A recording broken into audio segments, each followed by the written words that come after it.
লাটভিয়াকে ৫-০ গোলে হারিয়ে ফিফা বিশ্বকাপে জায়গা করে নিল ইংল্যান্ড। এদিকে রোনালদোর রেকর্ডের দিনে বিশ্বকাপ নিশ্চিতে অপেক্ষা বাড়ল পর্তুগালের। দিনের অন্য ম্যাচে বুলগেরিয়াকে হারিয়ে টানা চতুর্থ জয় পেয়েছে স্পেন, আর ইসরায়েলকে ৩-০ গোলে হারিয়ে সরাসরি বিশ্বকাপে খেলার পথে ইতালি। বিস্তারিত রাফি আমিনের রিপোর্টে। বিশ্বকাপ বাছাইয়ের রাতটা ছিল ক্রিস্টিয়ানো রোনালদোর নামে। গোল করলেই বনে যাবেন এককভাবে বিশ্বকাপ বাছাইয়ের সর্বোচ্চ গোলদাতা। উল্টো ম্যাচের ৮ মিনিটে ঘরের মাঠে গোল হজম করে বিপাকে পড়ে তার দল।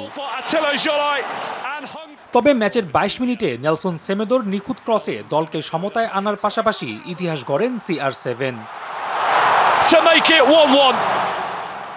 প্রথমার্ধের যোগ করা সময়ে আরও একটি গোল করেন রোনালদো। তাতে ২-১ ব্যবধান নিয়েই সরাসরি বিশ্বকাপের পথে ছিল পর্তুগিজরা।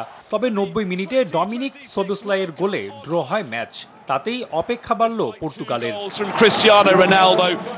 এদিকে হতাশ করেনি ইংল্যান্ড। লাটভেরিয়ার মাঠে প্রথমার্ধেই ৩ গোলের লিড নেয় দলটি।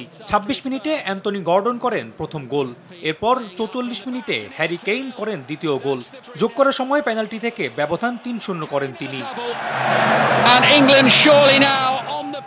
এদিন ৫৮ মিনিটে টনিসেভ করেন আত্মঘাতী গোল, আর ৮৬ মিনিটে অ্যাব্রোসি এজ করেন পঞ্চম গোল। তাতেই বিশ্বকাপে খেলা নিশ্চিত হয় ইংলিশদের।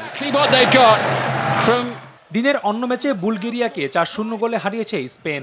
ম্যাচে মাইক মারিনো করেন জোড়া গোল।